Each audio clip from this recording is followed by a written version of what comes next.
Hovering spirits. Why do spirits hover around?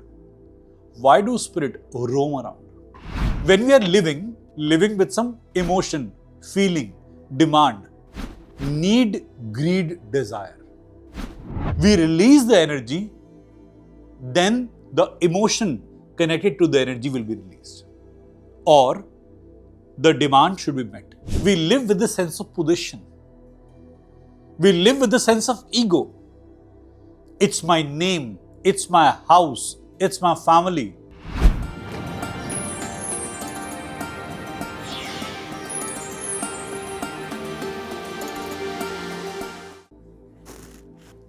Har Har Mahadev.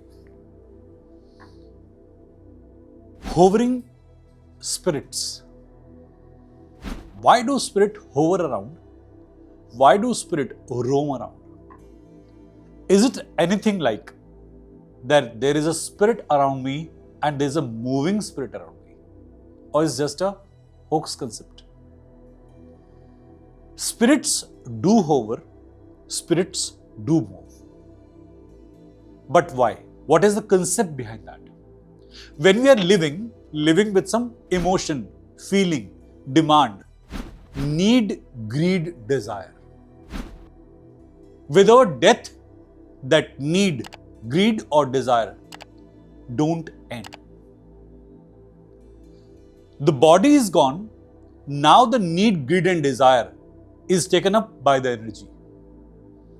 And now the energy is looking for the fulfillment. If we release the energy, then the emotion connected to the energy will be released. Or the demand should be met. Otherwise, the impact of energy will be felt in the particular area. When we live with the sense of position.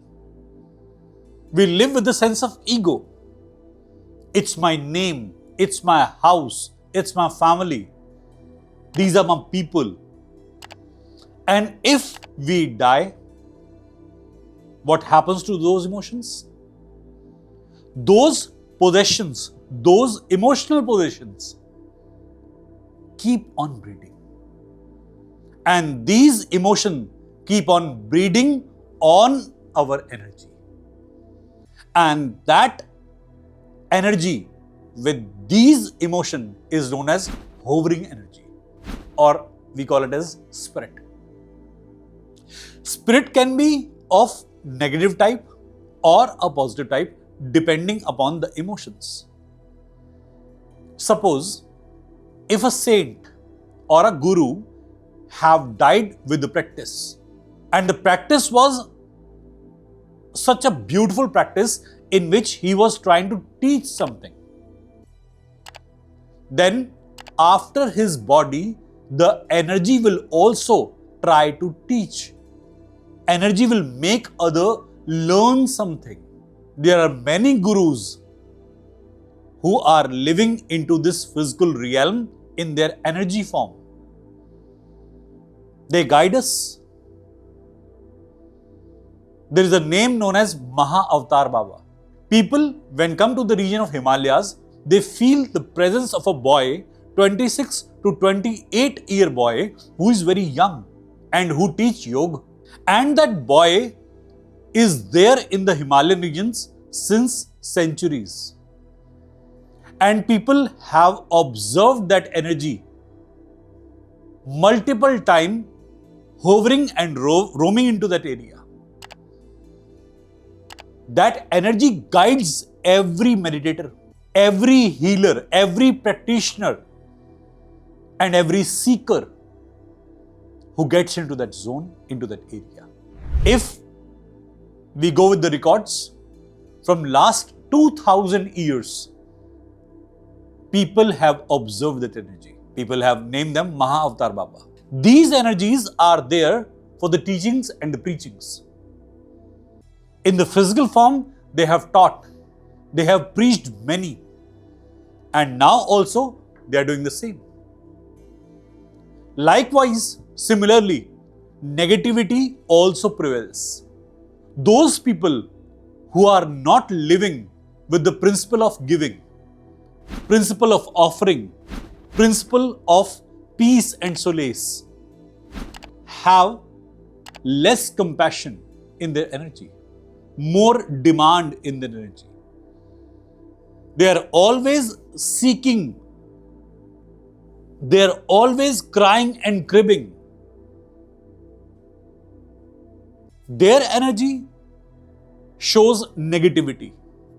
Negative energies also ask for the fulfillment. They demand something out of the people living in that area, in the vicinity.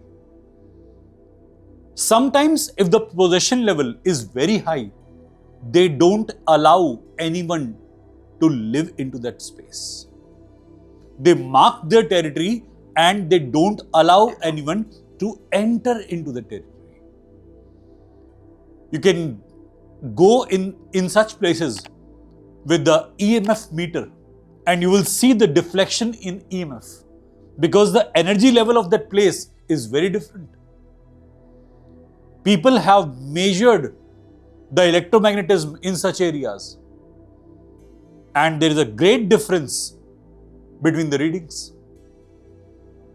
Scientifically, it is proven that some areas are really blessed and some area are really possessed. Even there are some places where the government has prohibited the entry of human after the sunset. These are the proofs by which we can clearly see if your possession level is very high, after your death also that possession is remaining. For ages, the possession level can be dwelling into that area in the form of some spirit or the energy. The release of such energies, the release of such entities can be done, but every energy cannot be released. The release is possible, but every time the resurrection or the release is not possible, and people should not jump into this science, jump into this energy field thing just because they want to satisfy their ego or want to prove their dominance. Because these energies can be really hazardous. I'm discussing this topic just for the awareness. I'm not promoting any sort of fear, any sort of phobia, or not cultivating on the fear of any type of audience. These energies can only and only affect you when you are opening yourself in front of them. If your aura is locked, if your energy is strong, nothing in this world can enter into your aura. I'm making this video just for the education purpose. Me or my team never promotes any sort of fear or any havoc in any case. I hope this discussion will help you in some way. Thank you. Har Har Mahadev.